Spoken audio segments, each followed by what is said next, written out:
come to order. I ask unanimous consent. I think I'll get it. I hope that our chair will be authorized to declare recess at any time. Without objection, so ordered. Okay. Well, we went right to the toilet. What a great way to start. Okay, well, I think that sets the tone for what we want to talk about today. So welcome everyone with that to our first readiness subcommittee hearing of 2024. Hopefully he will be able to join us. We have a new member joining the subcommittee this year, Representative Gooden of the 5th District of Texas. I look forward to working with him, and hopefully when our other subcommittee members free up from their obligations, we can get everybody over here. But I look forward to working with all of you as we go forward through this next fiscal year. Unfortunately, as you can see from these photos, today's topic is not a new issue. Infrastructure across the department and the services continues to age, and the deteriorating conditions at military facilities obviously have broad effects, as you all well know.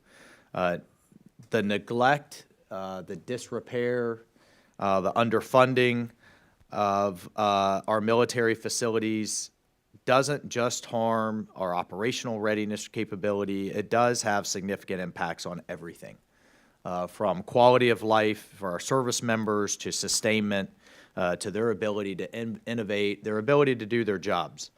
I am going to spend another couple of sentences here to underscore the most recent and most glaring example of the problems with our aging infrastructure. This GAO report, where we're just showing these photos from on the conditions of barracks across the military departments, I hope has been a real wake-up call for our leadership. We just had reports yesterday of a cockroach infestation down in Camp Lejeune, where we had to move Marines out of those barracks and just had breakfast with the Assistant Commandant of the Marine Corps this morning. I can tell you this committee takes these issues incredibly seriously, and it's something that I think we should talk about today for the public to hear that the leadership of the Pentagon takes this seriously and what the heck we're going to do about it. I know Ranking Member Garamendi and I sent a letter to Secretary Austin last year stating our bipartisan commitment to conducting oversight and finding solutions to these problems, because poorly maintained and neglected barracks common sense would say aggravates the recruitment and retention crisis that we're currently experiencing. Disrepair at barracks facilities, however, is only one of the symptoms of the underlying chronic problem. Facility, sustainment, restoration, modernization budget line, FSRM budget lines are routinely underfunded in the budget requests every year. These budget lines are routinely used as pay-fors in budget reprogramming requests. Via the FY24 NDAA, this subcommittee authorized amounts for FSRM above the President's request to help mitigate this issue. Underfunding for repair and modernization only causes conditions to deteriorate faster and causes these conditions to accumulate to where I think where we are today.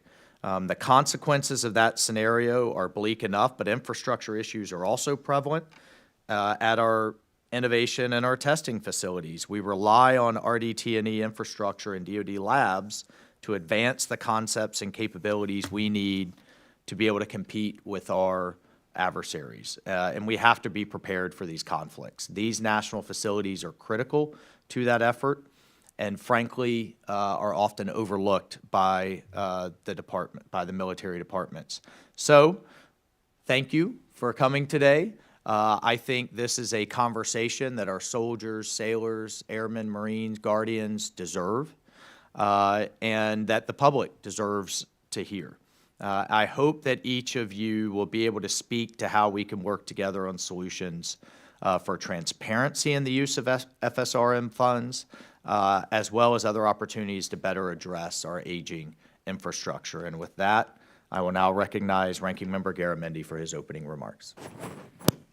Mr. Chairman, thank you very much. The hearing's exceedingly important, and I'm pleased that you've made this the first hearing of this year. Well, here we are. Here we go again. Everything's important except the maintenance of our facilities. We've been banging this drum for a long time, and we'll have to continue to do so. We've made some progress, but we're not where we need to be. We've increased the facility sustainment, restoration, modernization lines annually, and then we go about reducing the money throughout the course of the year as it's diverted to other tasks. I must say that the problem is not only at the Department of Defense. From time to time, it's seen here in Congress. Specifically, last year, about $13 billion.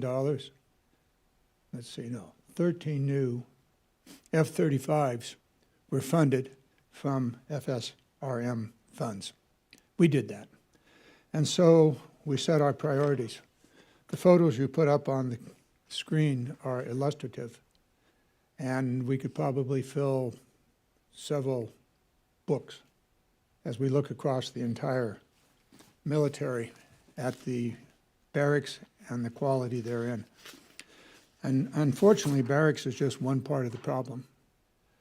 So while we have to have safe and adequate housing, and we'll continue to bang away at that, it is a definite recruiting problem. You want to show a young man or a woman, gee, we got some wonderful places for you to live. Take a look at this array of photos and come and join the military. Not likely to do it. So, and we have the laboratories. Mr. Chairman, you spoke to the laboratory issues, and certainly that's a major part of the problem. We will not know if the equipment works, if the newest idea actually has merit, if we don't have labs that are capable of handling and managing the necessary testing of those ideas and facilities. So what are we going to do about it? Well, we did something about it with the family housing. We wrote into the NDAA, the law of the land, that the base commander's fitness report will in part be based upon his or her attention to family housing. So it's on the checklist. You want to move up the ranks? Then you're going to have to take care of family housing. It appears that maybe this is a lesson some of us learned in our childhood from our parents. You're going to be held responsible for making your bed. And if you don't, you're going to get in trouble. In this case, we ought to add to that requirement that the base commander be held accountable and responsible for barracks, and if there are testing facilities and other facilities on the base. In other words, the base commander be held responsible for the quality of the maintenance and efficiency of the facilities itself. I don't know of any other way to do it. We could pass laws, we could do anything, but if you want to move up in the ranks, then this is something you have to pay attention to if you are a base commander or any other specific role at the base. I'll let it go at that. I would ask that my statement be entered into the record because it was wonderfully written by a terrific staff, and I've just skimmed over it. Without objection. Without Yield back. Thank you, Mr. Garamendi. I'd now like to welcome and introduce today's witnesses. Each of our witnesses are for their respective departments, an Assistant Secretary of Defense for Energy Installations, and Environment. We have with us again the Honorable Brendan Owens, the Honorable Rachel Jacobson, the Honorable Meredith Berger, and the Honorable Ravi Chaudhry. Mr. Owens, let's start with you, and over to you for your testimony. Thank you very much, Chairman. And I am want to echo Ranking Member Garamendi that I'm pleased that this is the first hearing that this subcommittee is having as well this year. Chairman Waltz, Ranking Member Garamendi, distinguished members of the subcommittee, thank you for the opportunity to discuss Department of Defense infrastructure, particularly government-owned and government-controlled housing, and the investments we're making to improve these critical mission enablers. Our installations are the foundations of our national security posture, and I look forward to working with this committee in the coming months to continue aligning our policies and resources to support the national defense strategy and the safety, productivity, and quality of life of our personnel. More than 2 million military and civilian personnel live, work, train, raise their children, and spend time with their families on our 538 installations, supported by an extensive built and natural infrastructure. These places are central to our service members' military experience, affecting their physical health, mental health, ability to carry out their missions, and the overall recruitment and retention of the force. It is therefore both a national security imperative and our moral obligation to ensure our installations are healthy, functional, and resilient. Out of all the infrastructure we provide, our service members' housing has the greatest impact on their quality of life. The DOD has, in too many instances, failed to live up to our role in making sure the housing we provide honors the commitment of the service members and their families and enables them to bring their best versions of themselves to their critical missions. These issues were highlighted in the GAO's report of September 2023, documenting poor living conditions in some of our unaccompanied housing. We appreciate the GAO's work to bring greater focus on these issues facing our UH portfolio and acknowledge that we have a lot of work to do. We anticipate implementing 28 of the 31 GAO recommendations this year. The FY24 NDA provisions and the recommendations in the GAO's report have been instrumental in shaping the priorities of a Tiger team we stood up earlier this month. The Tiger team will focus on determining new configuration and habitability standards, improving accessibility, availability, and reliability of UH metrics, developing standardized preventive maintenance plans and schedules, and identifying opportunities to improve quality of life and resilience. The Department also recognizes that our service members are impacted by far more than just their housing. Our entire infrastructure portfolio, workspaces, schools, commissaries, hospitals, parks, child development centers, and more, should be configured and maintained with an intent to improve quality of life and help our people thrive. Over the past 5 years, the Department has invested an average of $14.6 billion a year to build new facilities, $15.3 billion a year to maintain and repair buildings and infrastructure, and $2 billion a year on environmental restoration and conservation efforts. Despite this investment, a significant gap persists between installations conditions today and the quality standards that are expected, deserved, and best support warfighter readiness. Not only do we face a growing $134 billion deferred maintenance backlog, but many of our facilities need significant upgrades or outright replacement to meet evolving requirements and preferences. This is especially true in areas prone to extreme weather and other hazards, as aging and failing facilities are far more vulnerable to these threats. We can and must do better. Continued infrastructure challenges or failures negatively impact the quality of service life of service members. This will in turn affect their ability to carry out their missions and exacerbate recruiting, retention, and readiness challenges the Department faces. Therefore, we must accelerate our investments while ensuring they are appropriately prioritized so they have the greatest impact. And to that end, we are working with the military departments on 3 lines of effort to guide our infrastructure investments. First, adopting human-centered requirements that will help us create environments that do not just meet utilitarian needs and compliance standards, but promote purpose, productivity, health, and camaraderie. Second, optimizing our footprint to ensure that the scale and scope of our infrastructure is aligned with the needs of our people and their missions. And third, transforming how we manage our portfolio by adopting a sustainment management strategy that helps us target investments that have the greatest return on investment.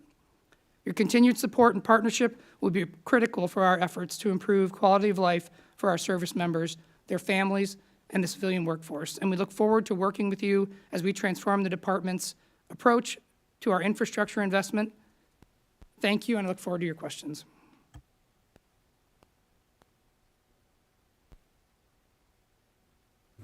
Jacobson, please, for your testimony. Thank you, Chairman Waltz, Ranking Member Garamendi, and distinguished members of the subcommittee for inviting me here today to talk with you about the Army's housing and aging infrastructure. But I first want to say that our hearts go out to the families of soldiers who died in Jordan. It is a sad but important reminder of why we do what we do. The need for all soldiers to live and work in safe and healthy environments remains at the very top of Army senior leader priorities. We recognize the linkage between the quality of our facilities and the ability to retain a ready force. With respect to family housing, the Army has made real progress. Our oversight of housing providers has increased significantly, and we are now preparing to institute a standardized quality assurance, quality control maintenance program that will be applicable at all installations. And we are making sure tenants fully understand and take full advantage of the rights Congress has given them. With respect to barracks, Army shares the concern of Congress, as reflected in the 2024 NDAA, that immediate and concrete measures must be taken to address our failing barracks, especially in the wake of the September GAO report. We welcome the codification of these measures into law, and we look forward to working with Congress and with the Office of Secretary of Defense to make sure they are meaningfully executable within realistic timeframes. In sum, the Army will make it work. Our commitment is evidenced by our proposed investment in permanent party barracks, which now exceeds $1.5 billion per year across the future years defense program. And when adding all barracks types across all components, active, guard, and reserve, it hovers at approximately $2.1 billion a year across that same time frame.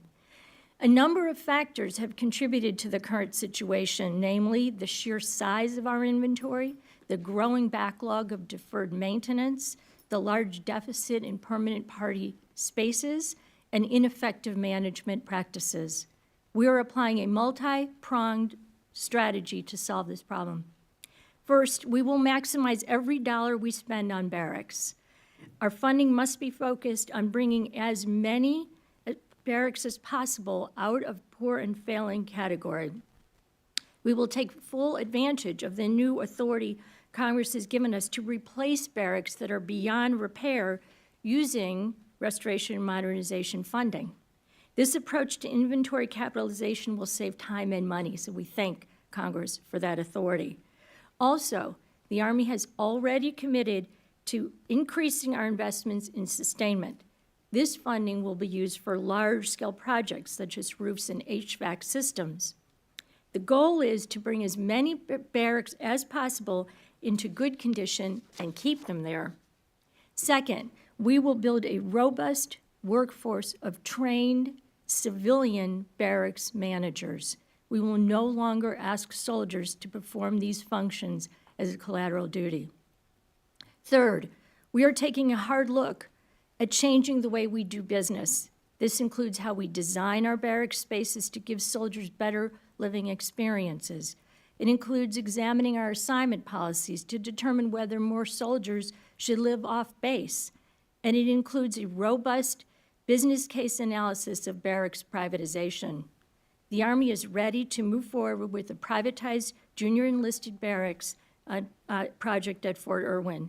That project will go a long way in helping us understand how and where privatization might be beneficial. Underlying each of these efforts is the need for reliable data. The Army will examine our databases to make sure they reflect current real-world conditions as accurately as possible. We need to have good visibility into how we're spending our resources. Obviously, much work is needed to improve barracks. The Army has made great strides in understanding the scale of the problem, as well as the resourcing needs. Now is the time to roll up our sleeves and fix the problem.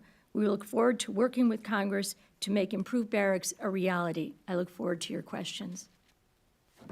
Thank you, Ms. Jacobson. Ms. Berger, for your testimony. Chairman Waltz, Ranking Member Garamendi, and distinguished members of the subcommittee, thank you for inviting me to come talk today about our housing and aging infrastructure. The majority of our infrastructure, whether barracks, utilities, our public shipyards, is not in the shape that it should be. As an institution, we have allowed these assets to degrade over time. We have identified and deferred risk and allowed that risk to accumulate and compound. We've been paying the bill with quality of life and readiness. I'm grateful to the sailors and Marines who have raised these issues with me and with department leadership, to the Government Accountability Office for creating formal reports and recommendations, and to Congress for your attention and for codifying requirements. Your intent in the NDAA language is loud and clear, and your goals for our sailors and Marines are the ones that the Department of the Navy shares. We've got some efforts underway, we've made some meaningful progress, and we've got some significant work left to do. Today's marks a big step forward for the Marine Corps. The Assistant Commandant directed a Marine Corps-wide wall-to-wall inspection of barracks and told them to report back. If your barracks have issues, get out there and own it, he says. ACMAC words are what we are doing across the Department of the Navy. We're getting out there and we're owning it. I talk about infrastructure in support of critical missions, and Chairman, I heard this in your opening remarks. A sailor or Marine recruited and retained, healthy, safe, supported and trained, with a physical space to do the work of our national defense, will return infinitely more value than the dollars that it will cost. But it'll cost a lot to get it right. And a good maritime fighting force always keeps their eyes on the horizon. We cannot simply accommodate the circumstances that we have always known. We must also anticipate the environment and requirements. The Department of the Navy has advocated for and accelerated opportunities that will yield increased quality of life and competitive advantage. These include using the Congressional Pilot Authority for privatized unaccompanied housing in 2 fleet concentration areas, San Diego and Norfolk. We're also running a Pathfinder project on free Wi-Fi in barracks in Norfolk as we increasingly hear and believe this resource is a fundamental requirement for quality of life and operational success.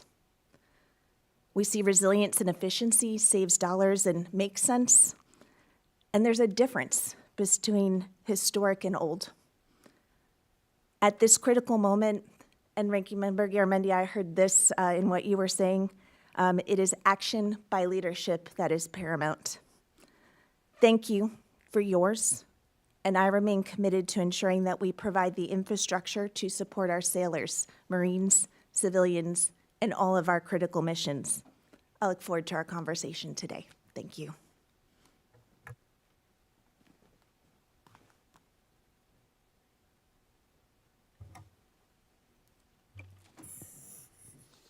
Thank you, Ms. Berger. Mr. Chaudhry. Chairman Waltz, Ranking Member Garamendi, and members of the Readiness Subcommittee. Thank you for the opportunity to discuss Department of the Air Force's housing and infrastructure programs. As a former Air Force officer and pilot, I've lived in military housing, to include raising a family during the transition to privatized housing. My service has given me firsthand knowledge of how housing can impact the quality of life of our personnel.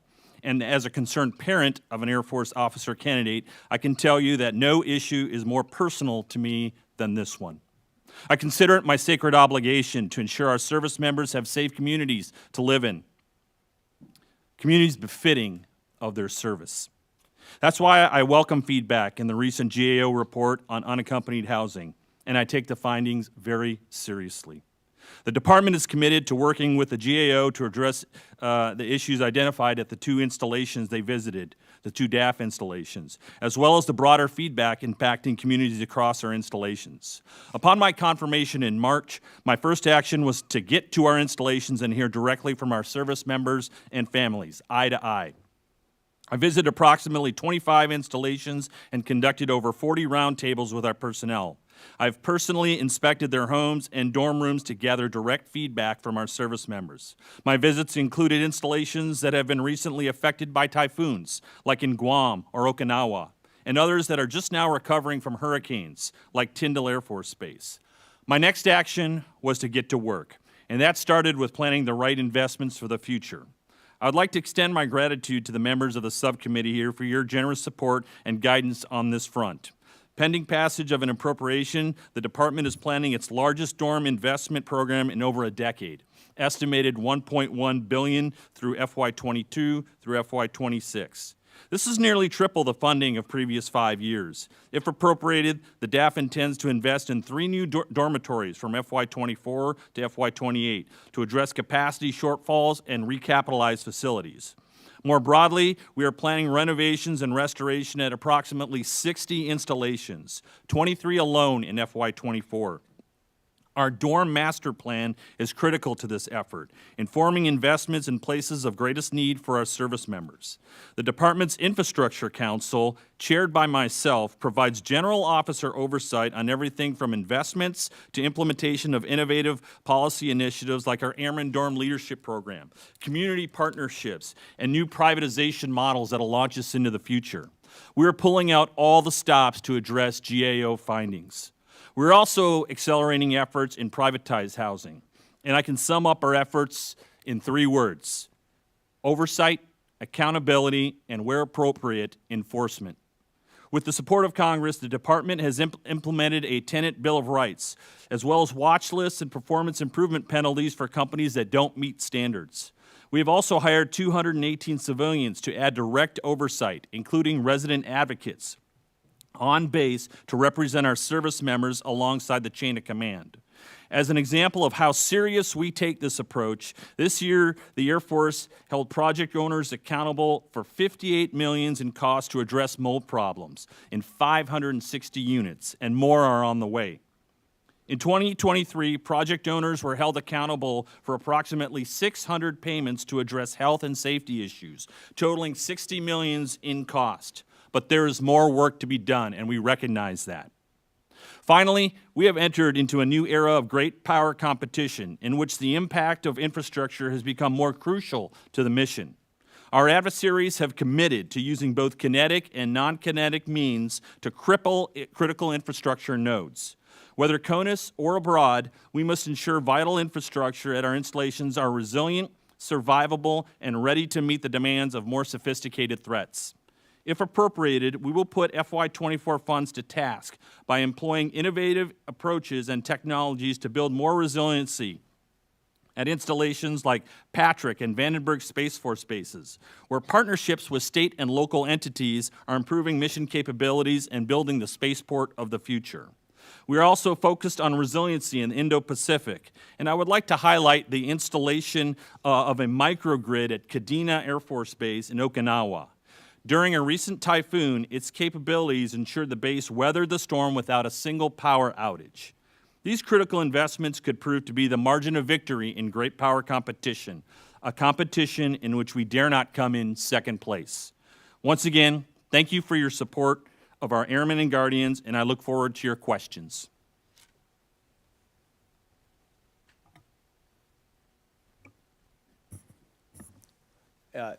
Thank you, Mr. Chaudhry. We'll go ahead and start with some member questions. I want to go back to this issue. And look, I understand, Mr. Owens, and for all of you, for the department. I mean, we have, by my count, 500 installations, 500,000 buildings, 9,000 unaccompanied housing facilities that we're trying to fund and manage here. The GAO visited just 10. I don't even know what they would have seen if they could have gone to all of them. I don't think anybody on this committee or any of you are expecting our service members to live in the Taj Mahal. I don't think that's their expectation. But this is disgusting. This is unsatisfactory. I don't know if any of you, would any of you want your children in these kind of conditions with mold, with feces, with broken sewage lines? I wouldn't. Do you think anybody who's in these facilities, I mean, again, this is just a small sample of what we're managing, or telling their high school buddy or their cousin or whomever, this is a service you got to join? I could tell you as a veteran, and I think I could speak for most members, for all of us here, you're overseas, you're deployed, you come back home, you want a washing machine and a dryer that works, you want a decent facility to go back to, I can't even imagine what this is doing to unit morale. So here, just a couple of questions. Number one, and I guess I'll start with you, Mr. Owens, just looking across the department, who was fired? Who was held accountable? Several of you put accountability as a key part of your testimony. Who was fired? What base commander, what facility manager, what overseer from an oversight standpoint? Was anybody relieved or fired because of this? Chairman Waltz, I'm not aware of anyone who was. Do you find that acceptable? I mean, a hallmark of military leadership, of any leadership, is accountability and consequences when you fall short, much less having our soldiers and sailors and service members living in this. Yeah, yes, sir. I totally agree with that. And I think the strategies that we're putting in place, the accountability that you've placed on us as leaders through the NDAA. But no one from the secretary down to your level, down to the services, down to the base commander, nobody has actually been held accountable, correct? To my No one's actually been relieved or fired. Not that correct. I'm aware of. I would submit to you that may be a critical part of the problem, because that sends a signal that this is unacceptable.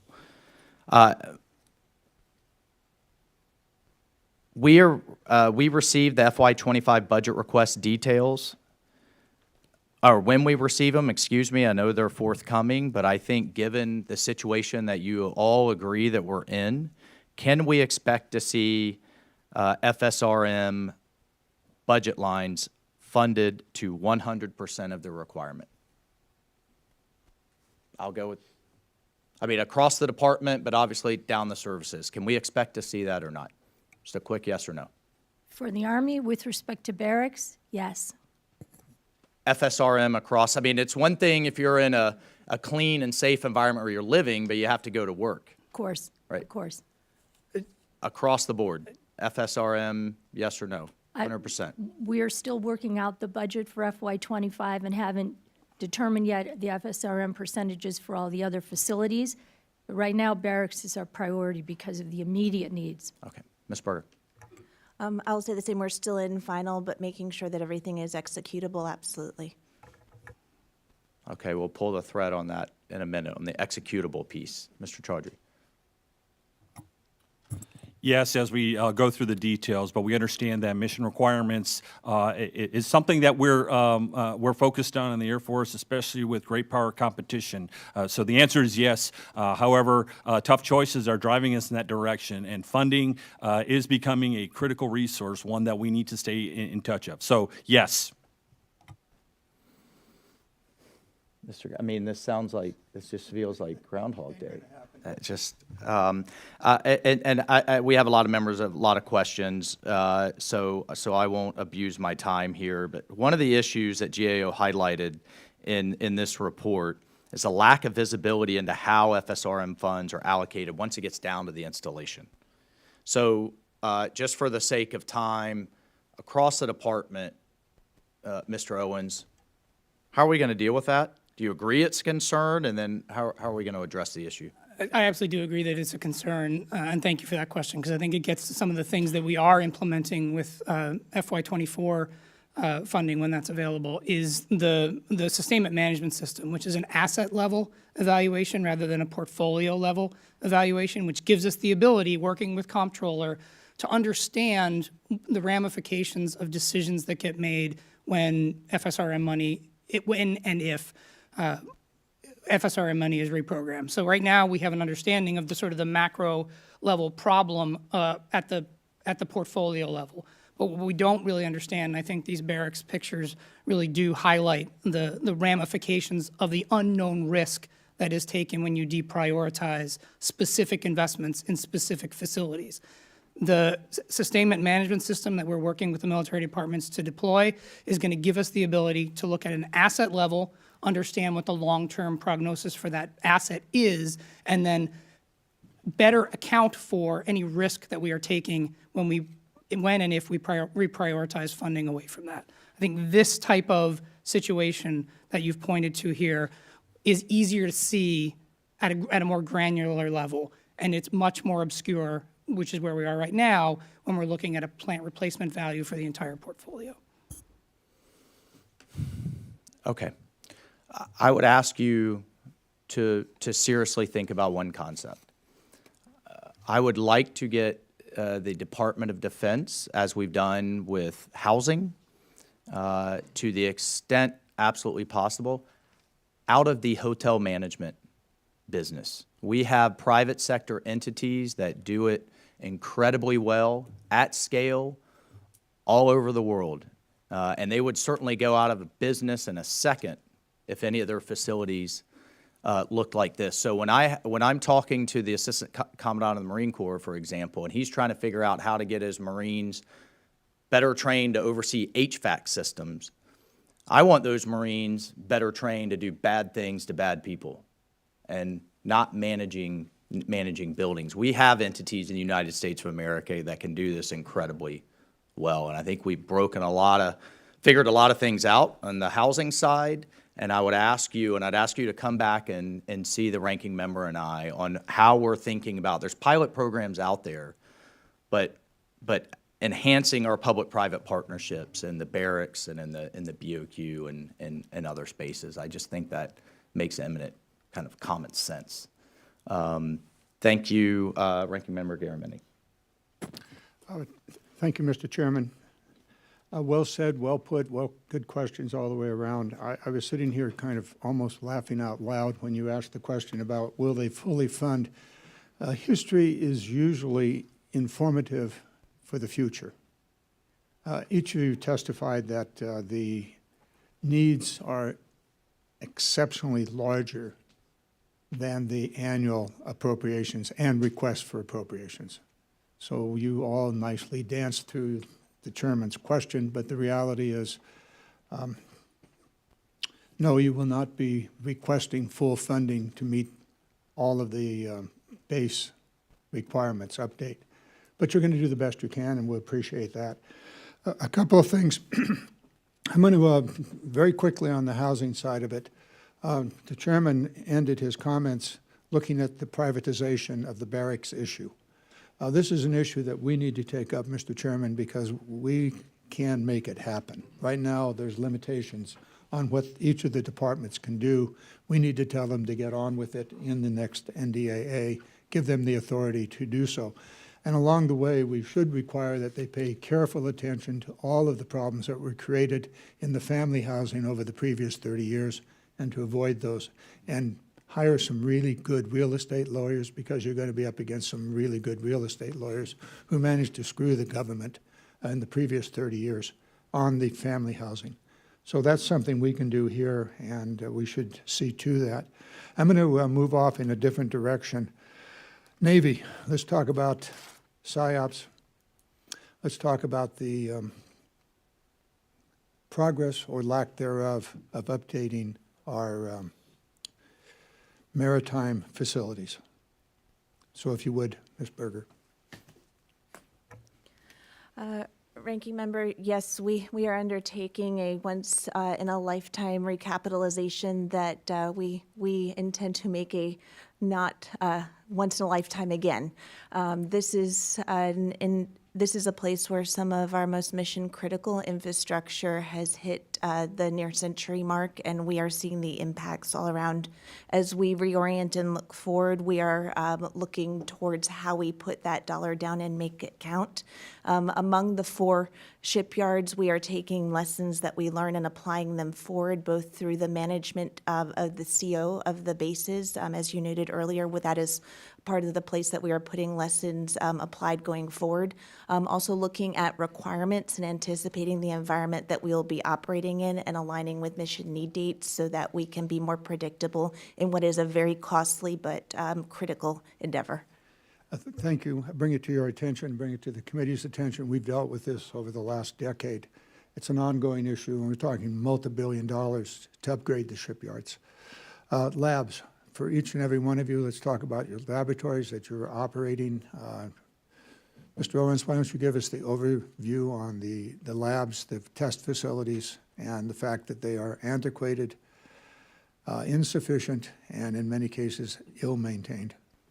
Thank you for the question, Ranking Member. And I think that the lab facilities and RDT&E facilities are a microcosm in many ways of the situation we find ourselves in with barracks, having dilapidated or underfunded facilities. It makes it difficult to recruit and retrain the best talent that we need in order to do these critical missions and conduct this research. So we are committing right now to work with our R&E team, our R&E partners, to help them utilize the 2805 authorities that have been given to us by this committee and help them prioritize and see the readiness challenges and the long-term challenges associated with underfunding these facilities. Okay, let's run down the line. Army, Navy, Air Force, on your labs, on your testing facilities. What do you need? What are the shortfalls? Thank you, Congressman Garamendi. For the Army, I'll start with labs. We have world-class labs, and we need to keep them that way. And we have to make sure we're always applying cutting-edge technology in how our labs are operated and in the facilities themselves. And we appreciate the authorities Congress has given us. Last year, the Army invested $237 million in labs, and almost half of that was directed to infrastructure projects, because we appreciate the infrastructure of these labs is also critically important. With respect to our organic industrial base, as I'm sure you're interested in knowing about, we are undergoing, as you know, an enterprise-wide modernization at 23, virtually all of our sites. It's going in phases, because obviously this is a very large undertaking. But we're not just modernizing our facilities, but our manufacturing processes and our workforce. And we're accelerating production of critical ammunition as well. We could probably well spend several hours of hearing going in-depth on the arsenals, on the munitions, or the lack thereof. I'll let it go at that. We're going to get a follow-on, Bruce. Thank you, Mr. Chairman. We're definitely going to have to do that. Quickly on the labs all the way down, and then I'm going to be finished. Go ahead. Labs, testing facilities. Very quickly, grateful for the new authority, and we'll work with OSD to make sure that we contribute to that way forward. Specifically, we have increased our NICE funding from 2 to 4% in reserves to have more of that funding to reinvest in infrastructure. And lastly, we take advantage of opportunities when we do suffer an impact from another event, such as at China Lake with the earthquake, to make sure that we are strengthening what we are building back. Thank you. Chandra.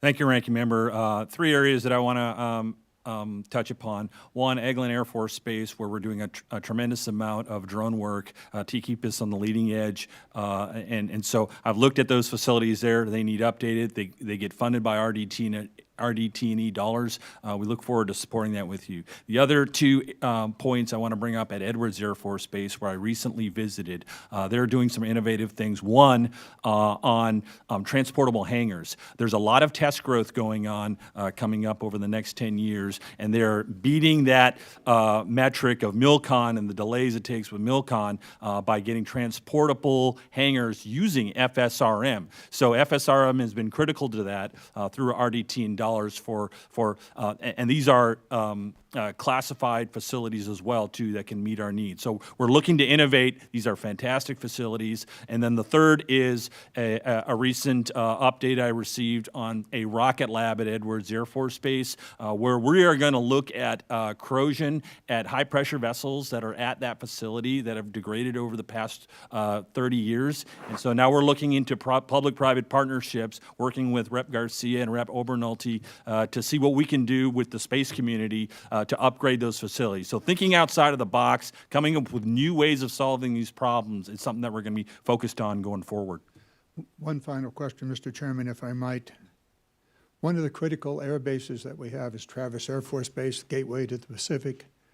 It is endangered by a group of investors that want to build a new city in the open land directly to the east of the base.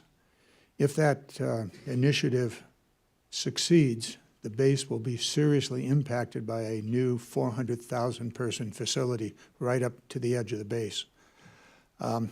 Your attention to that would be appreciated. I know the base commander's concerned. I'm certainly concerned since I do represent Travis.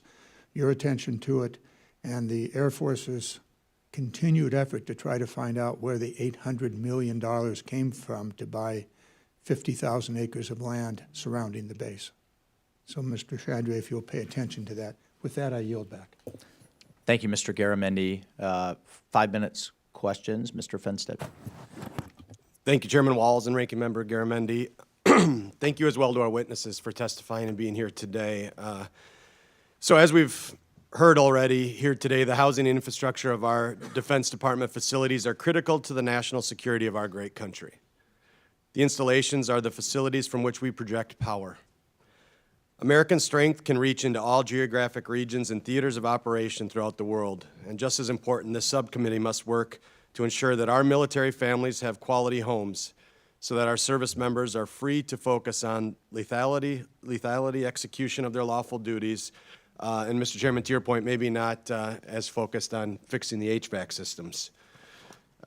With the strategic importance of these issues clearly established, I want to ensure that we're considering the whole of the military. It appears that most of the statements presented here today are primarily focused on active components of our military. As a proud member serving southern Minnesota with the strong heritage in folks that have served in our National Guard, it's important to talk about the totality of our military. So this is important and significant portion of our military resides in that Reserve and National Guard component. Too often, Guard and Reserve equities are considered after the fact, and this has a detrimental impact on readiness. So my question is pretty simple, and it's straightforward. We'll maybe start with Mr. Owens and see if we can get it answered there. The Reserve Centers, National Guard armories, and training installations primarily utilized by the Guard and Reserve, are they being properly considered in infrastructure investments? And if so, how? Thank you for the question. In terms of what you mean by properly considered, like in relation to the rest of the things that we're dealing with? Specifically, so we've heard already a lot about the housing. Really, just give me a flavor of what is being considered. How are we looking at the Guard, the Reserve, and the specifically armories in regards to the aging infrastructure and needs that we have out there? I'd be more comfortable deferring to my service member colleagues. Congressman, the Guard and the Reserves are a huge component of what we're doing, not just on barracks and facilities, but also just on way of life for Guards and Reserves. We want to make sure that we retain that incredibly important force. A good portion of our funding for barracks going forward in the next 5 years will go to Guard and Reserves. And I personally engaged on MILCON projects for Guard and Reserves. I've been working very closely with the team in Massachusetts on a Cape Cod project, MILCON project right now. We're keenly aware of the importance, and we very much want to make sure they have the best of the best. Our Navy Marine Corps reserves are using the same infrastructure, and so as we're considering where we are making investments, it is certainly integrated because of how integral it is to our training and all of the other elements that we've talked about with regard to readiness for the reserves.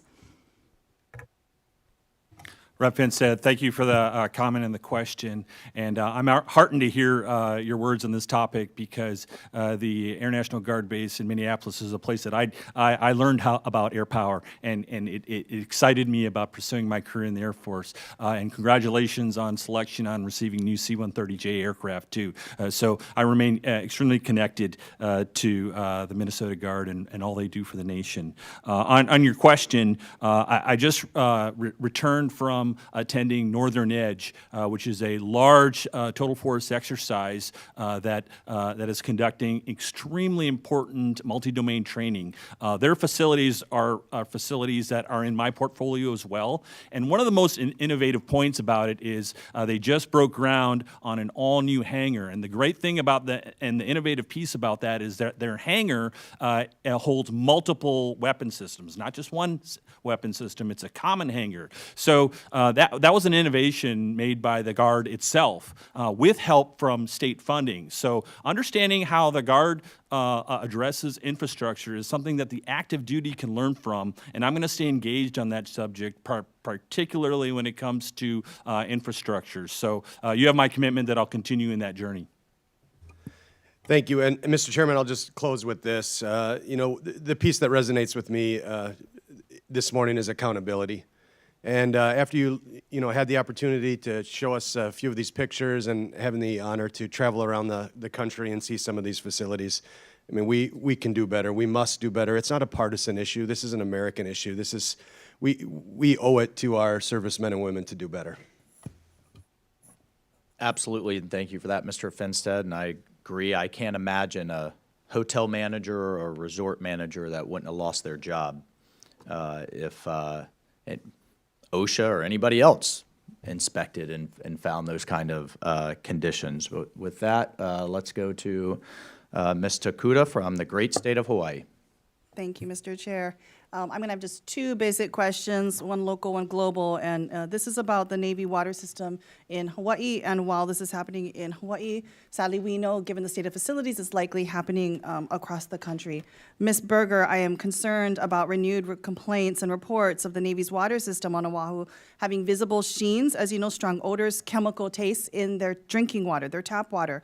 According to the State Department of Health, we've already received roughly 50 complaints about tap water and air quality from Navy water systems users. And unfortunately, you know, we've had similar reports of this last fall when tested water samples had a handful of homes yielding trace amounts of diesel in their drinking water. And while the chemical signatures don't correspond with the jet fuel that was stored at Red Hill, where we had 19,000 gallons emptied into our drinking water system, impacting service members, their families, and civilians, it is disturbing at all that we're talking about chemical traces in our drinking water. The bigger question comes about, where is this possible contamination even coming from?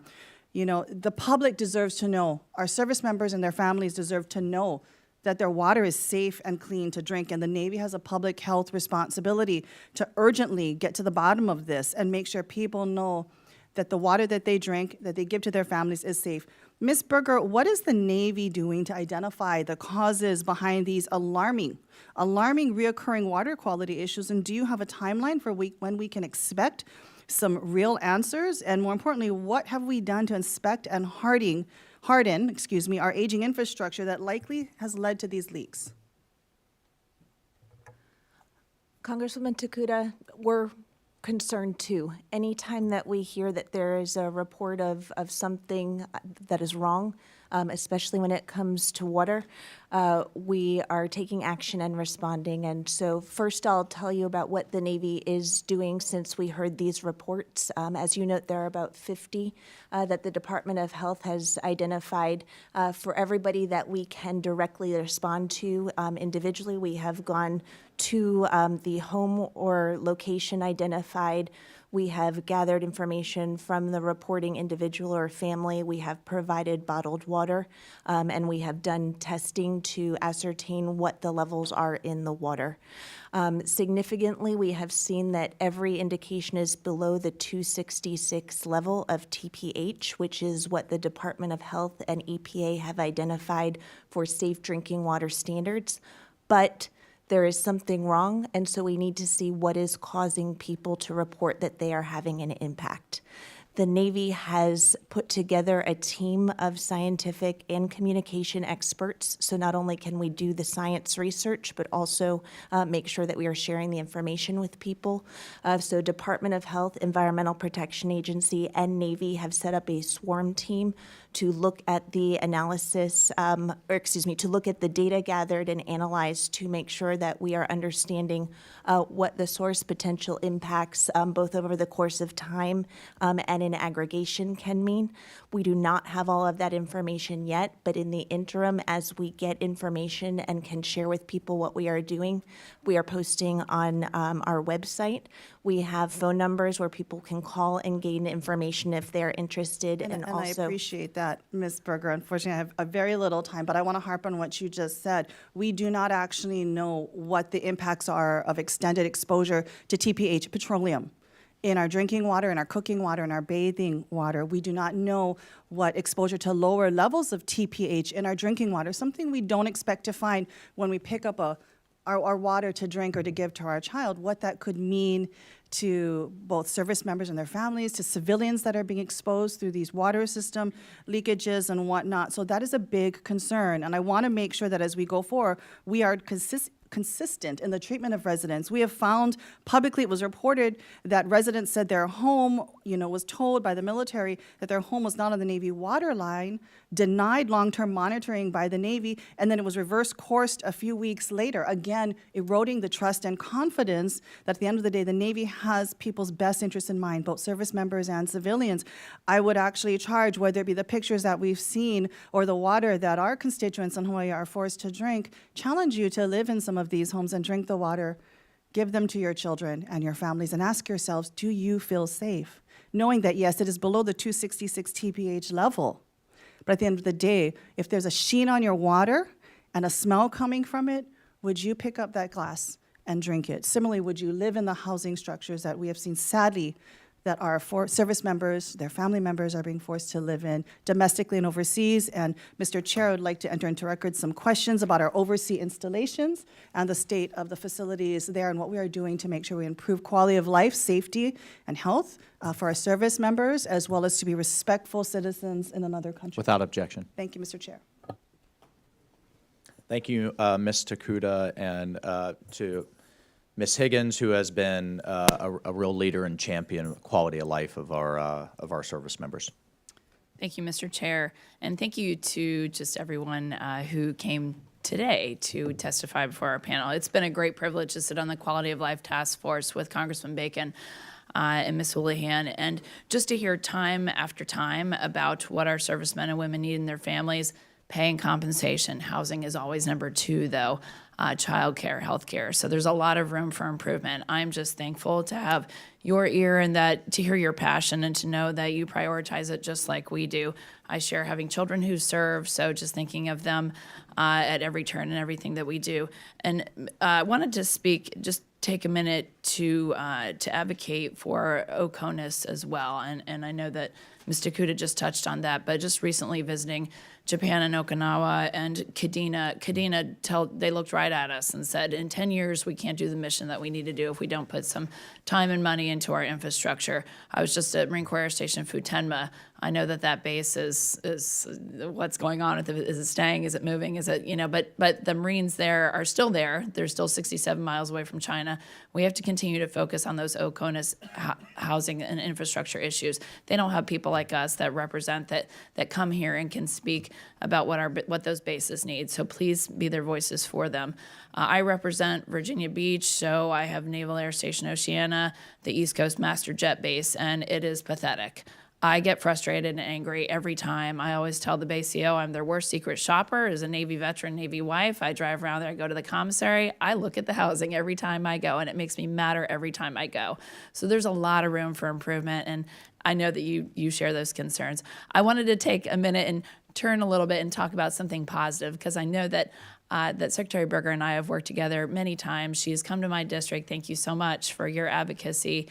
And one of the things that I talked about the first time I think we had one of these readiness committees was the fact that we had our junior enlisted moving into unaccompanied housing and paying for Wi-Fi. And that connectivity piece is so important. As a nurse practitioner, mental health care provider, I've been focused on that as well. And that piece alone, making sure that our junior servicemen and women have access to Wi-Fi, and the fact that we were charging them and moving them into crappy barracks and then charging them for Wi-Fi was one of the most frustrating things that I think I learned when I started doing this job. So I wanted to applaud you and just say kudos. Thank you so much for providing that pilot program for the Navy about, giving our servicemen and women access to free Wi-Fi. But could you please speak about how you did that? Because I know you've come up with some creative ways for funding and really thinking outside the box, which I think is what we need to do right now.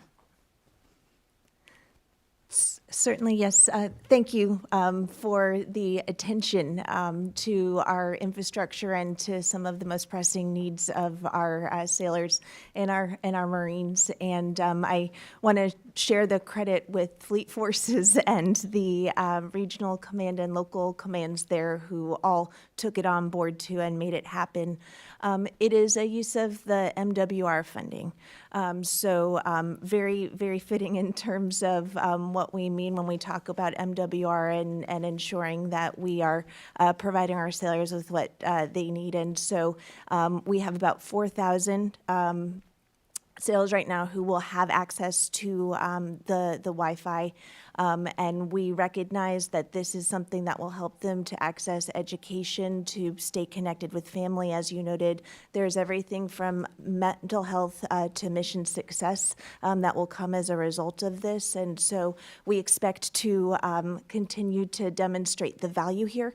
MWR funds go in a bunch of different directions, of course. And as is one of our themes for today, there are a lot of demands on some pots of money. And so as we recognize that this is a foundational requirement for our sailors and Marines, and I would venture to other service members as well, it is something that we'd like to be able to continue to provide in a very reliable way. Thank you, and I would love to see that pilot program expanded to the Navy and to other DOD. And think along those same lines of thinking outside the box, I know we've talked a lot about privatized housing, especially in the Quality of Life Task Force. I am a big fan.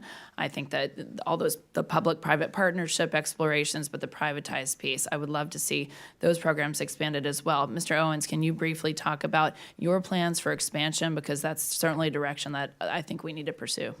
Yeah, I appreciate the opportunity. And just on the previous point about Wi-Fi, last week we got to agreement that the rest of the military departments have the authority to do exactly what the Navy did. So thanks to the Navy for leading out on the Wi-Fi piece. We're going to be getting after it with the rest of the services. On the privatization piece, the need is huge. All of the tools in the toolbox need to be leveraged fully in order for us to get after it. Privatization and ensuring that we learn all the lessons that we can about the MHPI process over the last 25 years are certainly a piece of that. But yes, we are absolutely looking at that as a critical aspect of how we're going to get after these challenges. Thank you. Very important. My time has expired. I yield back. Thank you, Ms. Kiggins. Ms. Escobar from Texas. Thank you, Mr. Chairman and Mr. Ranking Member, and many thanks to our witnesses. Ms. Jacobson, it's wonderful to see you again. You have been really wonderful to the military installation that I have the incredible privilege to represent, Fort Bliss, the second largest military installation for our nation. So it's great to see you, and thank you all very much for your service and for what you are working on. I share all of the same concerns that my colleagues do. This is my third term in Congress, and this has felt like such a chronic issue. Obviously, it didn't happen overnight. It's been something that has been chronic for a long time, and it feels like one of the toughest nuts to crack. So I have a couple of questions, just given what I have heard over my years in Congress. Are there any specific programs or initiatives aimed at addressing feedback and concerns from service members regarding housing conditions? That feedback, when I have had quality of life roundtables, one of the consistent issues that comes up is that many of our service members don't feel heard. That is something I hear over and over and over again. So I guess we'll start with you, Mr. Owens. Just thoughts on how those concerns are fielded and whether, how we act on them. Thank you for the question. And I think that in terms of the way that we're trying to get after this, I want to thank the members here and Congress in general for the provisions in the FY24 NDAA that enable us to do more of that, require us to do more of that, because I think that feedback loop is critical to understanding what actually matters. And are we sitting in the Pentagon, spending time on issues that aren't going to resonate or aren't going to fix the problems that our service members are having right now? So we do have periodic check-ins, monthly check-ins with my assistant secretary counterparts. We have also stood up bi-weekly unaccompanied housing check-ins with my counterparts to make sure that we are increasing the level and the amount of feedback that we're getting through those loops. But we are relying on surveys that are going out periodically, and I'll let the military departments talk through those. But I think we can do better. I think we can do a lot better, and I think we can utilize strategies and technologies that aren't necessarily reliant on proactive response to a series of questions about what matters to you today. I know the Army did a barracks survey, and I think that a lot of that information was illustrative, but I don't think it's the most effective way or the most direct way to take the pulse of the climate right now. And we're exploring various different technologies and strategies that are going to be able to help us shorten that cycle time and really be on top of these issues proactively rather than letting this come up and then have to be assessed and have to be statistically parsed and sliced and diced so that we can then make an action, which then takes longer than it needed to. So we're trying to get after this in multiple different ways. Thank you. Ms. Jacobson. Congresswoman Escobar, it's wonderful to see you again, and such a pleasure to work with you on all matters for Bliss and Casino Range. I have to put that in. We did conduct a survey. It was referenced in the GAO report, but aside from the sort of multiple choice questions and so forth, we asked for the comments. And reading those comments was eye-opening, and we read them across the board, from Secretary of Army across the board.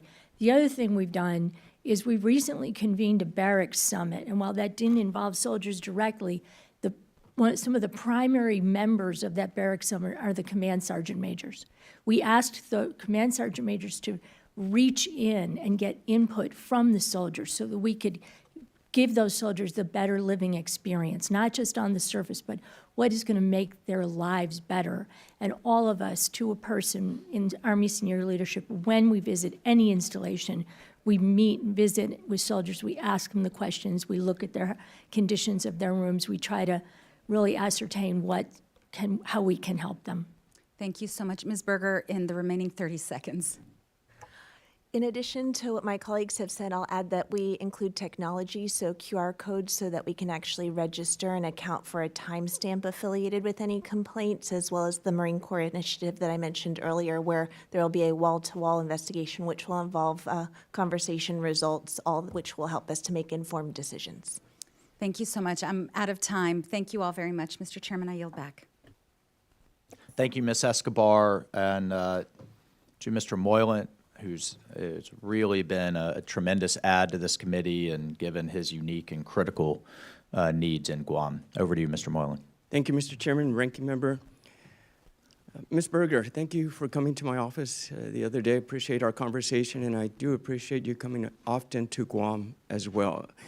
Your intention in there is really well received, and I know we have a critical mission for the United States, Guam, the most forward in our Indo-PACOM area. And now with the Marines coming on over, which we welcome wholeheartedly, and building the Camp Ben Blas is going well. Of course, there's a critical need for housing on Guam already. And our concern, of course, is already that we're relying heavily on the housing market to satisfy what we need to get going, to serve, to provide for our families, the military families as well. But ultimately, it pays a price on residential housing for our community, such a small island. So give us your perspective on the portion of housing that will be needed on outside as well, with the Marines coming on over, and what's the consideration that you're looking at for the local residents on this effect that it would have on the housing market for the residents of Guam? Half a day, Rep. Moylan, and thank you for your hospitality in your office. And when I have had the chance to visit Guam, As you note, it is an island, a small place. It is really the ultimate defense community in a lot of ways. There's such interdependence on the ecosystem, and the Marine Corps, as they are moving forward, is not taking that lightly. You note Camp Blas is moving along, but there is also the community element, and so the Marine Corps and Navy is going through and making sure that we do a housing assessment out on the market. That will be complete in March. So very soon, the work is ongoing as we speak, and I'll be able to give you with fidelity what that impact looks like, but we are taking into account a lot of the things that we talked about in terms of requirements for talent to be able to build if there is a need for build, the environmental considerations as we think about any sort of permitting or other places. So really that holistic look at what the impact is. So the work is ongoing. I will come back to you when it is complete this spring, and we are doing it with the cognizance of the perspective that you have provided. Thank you, sir. Thank you very much. Mr. Owens, Guam is, of course, we're faced with many storms. And we recently had that Typhoon Mawar, and we're still recovering from that as well. And it really had an impact on the construction that we desperately need to get going, especially the housing construction that we need there as well. So members and I, we have written to Secretary Austin requesting a clear construction strategy to be developed and submitted to Congress. We haven't heard feedback from that yet. And that's concerning for us, and especially now with the FY25 budget, we're working on when will the department be providing a response on how will the FY25 budget request account for Typhoon Mawar damage? Thank you for the question, Representative Moylan, and I appreciate the focus that you brought. And I want to just start by saying thank you for all the work that we put into making sure that the H-2B visa extension was in the FY24 NDAA, because we understand that before we can program all of that stuff, the workforce has to be available. So we'll definitely be putting that to good use.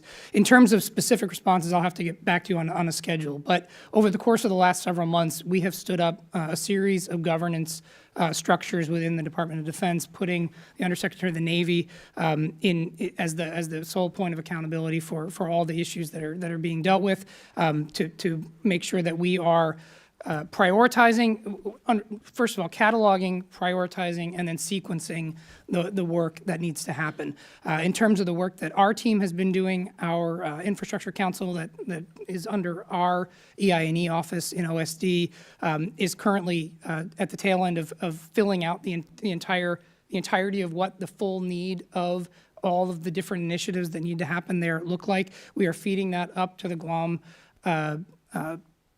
Strategic Oversight Council for digestion and then for prioritization. And out of that comes the full plan. Thank you, Mr. Owens. It's just critical timing, and we really want to help to get that money out to you. Just one final question for you, just a few seconds left. OCOLA is so important for us on Guam. The cost of living is extremely high. Everything is shipped in. We got deducted. It was how it was measured, but we really need that back. Can you tell us you're going to look at that and bring it back for us, please? I'd be happy to work with our partners in PNR to work on that issue. Thank you very much. Thank you to the panel. Mr. Chairman, I yield back. Thank you. Thank you, Mr. Moylan, and over to Mr. Davis from the great state of North Carolina, a state that I feel like I have literally walked with a very heavy rucksack in training. But over to you, Mr. Davis. Hey, well, thank you for walking in North Carolina, Mr. Chair, to the ranking member, and to all of the guests, our witnesses who are here today. Thank you so much for taking the time to join us and to provide us these important updates as it pertains to the state of our installation infrastructure. I want to travel back to North Carolina, if I may, to Seymour Johnson Air Force Base. On base, as there are often challenges that are posed on our bases in terms of health risk. One of the things that stood out to me when I visited Seymour Johnson Air Force Base was a deteriorating, in particularly the physical fitness center, the fitness center. And as we talk about recruitment, retention, readiness, For the fitness center itself to pose a risk, potentially, to members, what steps are we finding that the department's taken to try to address in particularly unhygienic and aging physical fitness and equipment infrastructure that puts military personnel and their families at risk? Rep. Davis, I understand that's a question for me. Yes, yes. I'm sorry, Mr. Chowdhury. Yeah, absolutely. Thank you for the question. First and foremost, safety is the number one priority for our men and women in uniform. So addressing safety concerns on the spot is the responsibility of the installation commander. I will take a note of that. I was not aware of a safety issue, so I'll make sure I take that baton and look into that for you. If that's okay, I'll get back to you on the details of that to include our plan for recovery. Second, if it's an infrastructure issue itself, we'll make sure that we take a look at it as a facility. We have a number of models, especially for fitness centers, that we've been utilizing across our installations to generate opportunities to update if funding is not available in a MILCON or FSRM direction. We know of some wings that are realizing operational energy savings, and in our portfolio, we have opportunities to realize those savings and give those savings back to the unit itself. So this could be a candidate for that opportunity, but if you would, I'd like to take that back and focus on the fitness center at Seymour Johnson and give you a well-groomed plan to move forward with it. Absolutely. And I do have one other follow-up here in particular. I remember when I was there too, going over to the Child Development Center because part of the roof was falling apart. And while I was there, I know this could not have been planned well. I'm out looking at the roof, and this 4-year-old child comes up to the window and waves at me with the biggest smile. But when I think about, broadly speaking, child development centers, how are we prioritizing them trying to get through this process, realizing the challenges that, are posing so many military families?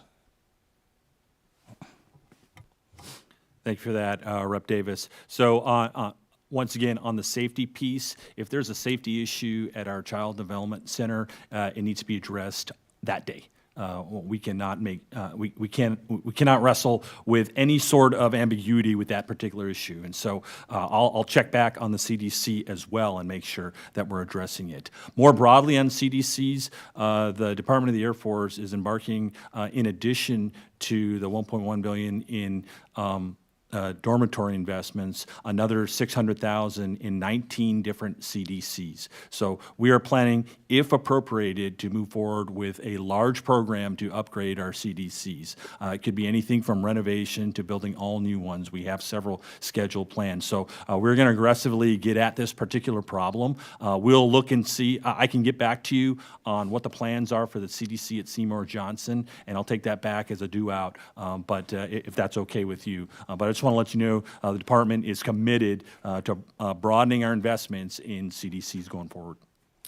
And Mr. Chair, I would just end by saying, I do appreciate, the dedicated work, and I do understand the challenges, and definitely look forward to connecting again, and thank you for your continued service. I yield back. Thank you, Mr. Davis. Mr. Wilson. Thank you, Mr. Chairman. I want to thank each of you for your service, and I have a special appreciation. I served 31 years myself, and to me, military service is very uplifting, and then all due to my wife. We have 4 sons who've served in Iraq, Egypt, and Afghanistan. And so over and over again, we've seen the positive side. And in particular, my Navy doctor's son served in Naples, Italy. And one of the benefits is that we now have 3 grandchildren who speak Italian. So, hey, I just want to, again, thank you for what's being done. I'm very grateful to represent Fort Jackson. We still have some trails that we need the VMI chairman to come and bring his rucksack. And and representing Fort Jackson and also nearby Shaw, the proverbial question is always a delay and having repairs. What is the department doing to ensure that maintenance requests are responded to, Mr. Secretary Owens, in regard to timing? I think I'd start, and thank you for the question. I think I'd start, Representative Wilson, by pointing to the work that we are eager to get after relative to the sustainment management structure and sustainment management system, which gives us the ability to have asset-level assessments so that we can understand what the ramifications of delay are better than we can right now.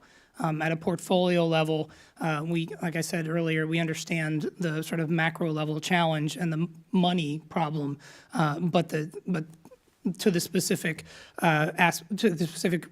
example that Representative Davis gave about a failing roof in the CDC, I agree with Dr. Chowdhury that that is not a thing that we can let sit for even a couple of hours. So the asset management approach will give us the ability to rack and stack these issues in a more deliberate and responsive way. Well, it's just so, for health and safety, we really appreciate expediting in every way. Additionally, Secretary Jacobson, indeed, reliable energy is a critical asset to ensure mission continuity at installations.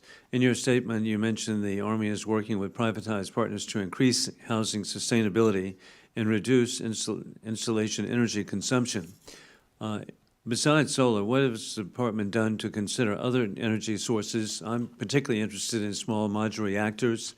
To me, you would have energy security, you would have reliability, you would have, I can list 100 things. And a great thing about a small modular reactor, I can see it as so helpful in the territory of Guam. When I think of how beautiful that territory is, and Congressman Moylan and I have discussed this, that indeed the beautiful beaches of Guam, Hawaii has copied this, and we need to have energy security. For Guam, I can see energy security for military installations like Fort Jackson. I previously represented Parris Island. So what are the efforts being made to multiple energy sources? Congressman, thank you very much for that question. It's an important one, and I too am a big believer in exploring nuclear energy options on our installations wherever possible. I've stood up a multidisciplinary working group so that we can be prepared, assuming we get Army leadership approval, to move forward with exploring a request for proposal. I know the Air Force is a little bit ahead of us, to place a small modular reactor on one of our bases. We're not quite there yet, but we're looking at every single issue. Where is it feasible? What are the licensing requirements? What are the needs? What are the state and local politics surrounding it? But we too agree that our energy future must include nuclear energy. And I was really grateful last night to meet with the energy minister of Romania. And they are taking a lead, the country of Romania, on small modular reactors. And I just see such an opportunity that could be so beneficial for military installations, for energy independence and security. And then it has to be secure, too, with the perimeter. And all of that's in place. And so the small modular reactors, to me, would be an ideal way of addressing, because I'm very, very concerned with the number of terrorists who've come into our country across the border, that we've just got to have our military installations secure so that when, as the FBI has said, an attack is imminent, we would have energy security. With that, I yield back. Thank you, Mr. Wilson. And for 5 minutes questions, Mr. Vesey. Thank you, Mr. Chairman. I want to thank the panel for being here today to answer questions and about something that's really important. In 2021, I took the first CODAIL to Fort Hood. It was the first one that we did after COVID. And one of the things that we looked at when we were at Fort Hood, now Fort Cavazos, was the living conditions. And we had some good off-the-record conversations with enlistees and junior officers. And one of the areas that they consistently pointed out was how challenging it can be, particularly when you're trying to also raise a family for childcare needs and things like that. For some cities, they just don't have adequate housing supply. that is nearby, and so that puts a lot of pressure on them being able to perform up to where they need to.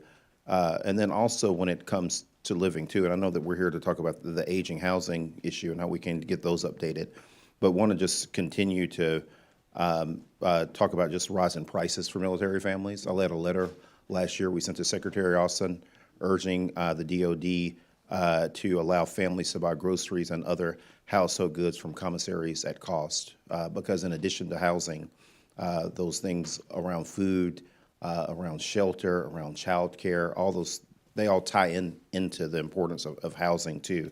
And so I just really want to urge you to continue to look in those places and how that complements housing. And in light of today's military recruitment challenges, we know that all of those things have to be addressed.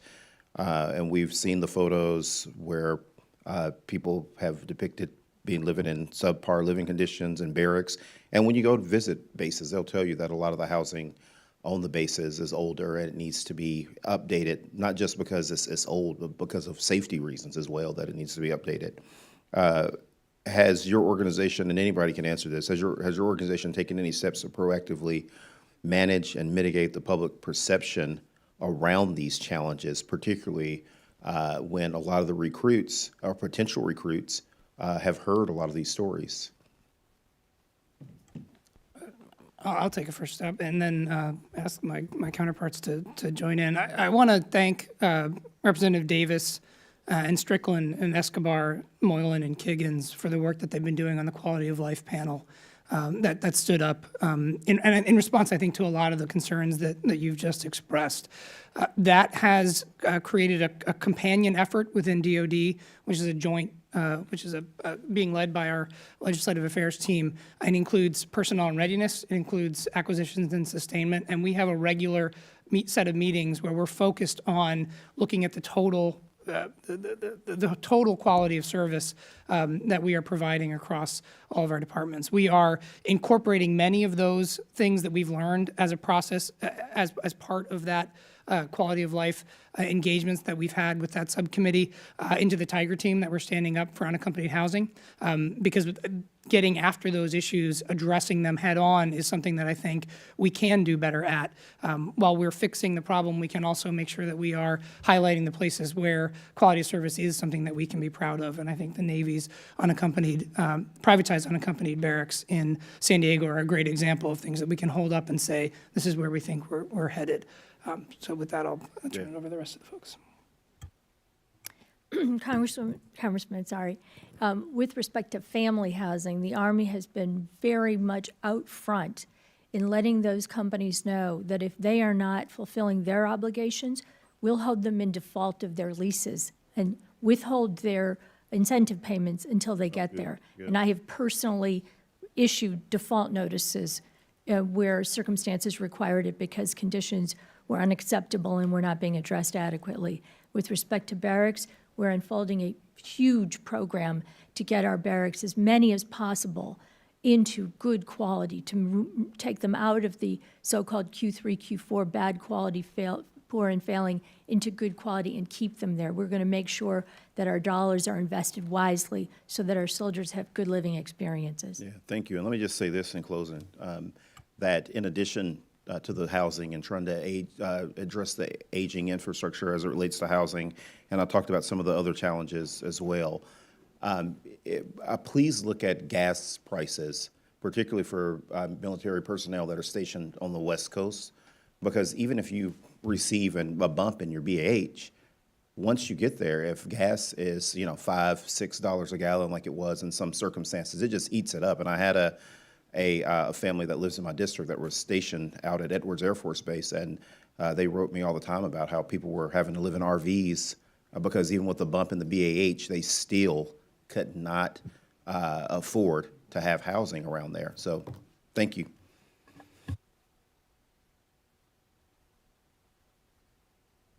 Thank you, Mr. Veazey. We're about to have votes called. If I just have a follow-on question and then a request. we had conversations last year and also with the service secretaries about, as we look at microgrids, as we look at resiliency on our bases, getting Chinese-made infrastructure out of our supply chains. I know that is a complicated issue. I fully recognize that.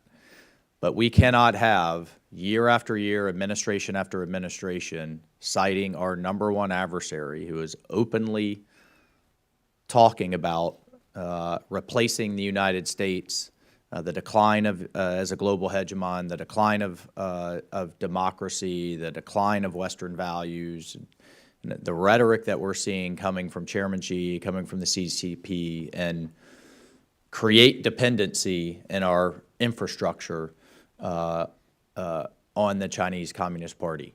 So can you each talk to me about what you're doing? And I asked for specifics, because last year it was, we understand it's an issue, we're looking at the issue, I get it. What are we doing in line with language that was in this NDAA? And if you disagree with the need to have domestically produced energy supplies, even if they're backup supplies, let me know. We can have that conversation offline. But I'll just start from a department-wide, Mr. Owens. Thank you, Chairman Waltz. I wish we had more than 5 minutes to talk about this issue, because you are right about how critical it is to our energy security and national security. From the standpoint of the way that we are partnering, we have partnerships with our industrial-based policy counterparts that are focused on battery supply chain, looking at onshoring and friendshoring.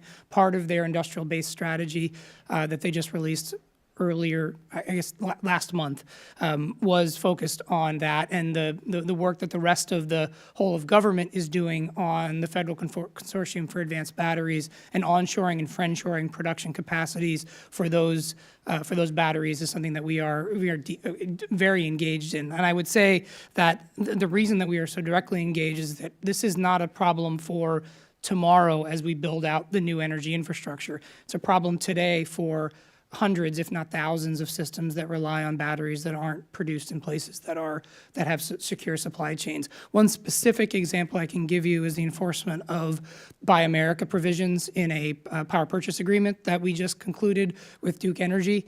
I think that is the type of thing that we can be able to guide DOD dollars in the direction of U.S. manufacturing, and something that increases the demand signal for the market, number one, but also make sure that we are sending the larger signal to the rest of the nation that we are driving these issues forward. Thank you for that, Mr. Owens. I think that's heading in the right direction. We'll continue to push from the committee's standpoint in terms of accelerating and helping you do that, because you're absolutely right. The department can create a demand signal that domestic producers can fill. Just from the services perspective, is anything to add to that? And I welcome specifics. Chair Waltz, I'll step up. Here's a specific. Sure. If you're going to go for a particular contract in my particular portfolio, you're going to get down selected if you have components. That's it. You're out. Now we're talking. That's great. Thank you. And then I just have a request for both you, Mr. Chaudhry. Forgive me if I mispronounced your name earlier, and Ms. Jacobson and Mr. Owens. We have probably the most high-profile Child Development Center at Camp Bull-Simons at Eglin Air Force Base. Frankly, I don't think this committee with the Senate and conference should be really wrestling over a CDC. Either it is safe to be and to operate and to be on Camp Bull-Simons, given its proximity to a range, or it's not. But parsing, we have a church there, we have a playground there, but we can't have a child development center there, I think, are just all kinds of bizarre distinctions. So I'd ask you guys to resolve this issue. Either it's safe to be there and the special operators need a place that they don't have to, their families don't have to drive hours to drop off their kids, and that they will be prioritized, which they would not be in town, so to speak, or they're not. So if we could get that resolved this year, that would be, that's just my request of you. That would be fantastic. So thank you. And Ranking Member. Mr. Chairman, thank you for bringing up the energy issue. We were going to go by that. We should not. You brought it up. Mr. Owens, you spoke to the Buy America requirements. There's a huge loophole in the Department of Defense that can waive the Buy America requirements. We need to close that. If we are able to enforce the Buy America requirements, then the chairman's concern about Chinese batteries and the like will move past that, because they'll have to be made in America or friendly countries nearby. Thank you for bringing that up. The energy issues, resiliency, we've talked about that. We can go on for several hours. I notice we don't have several hours. We may have even a few seconds. I've asked each of you to share with me, and I would also request that you share with the chair and the staff, specific requests that you need in this coming NDAA to carry out the tasks that you have described to us that you want to do. Housing, energy, installations, on and on, all of those things. We're going to be working on the NDAA next month.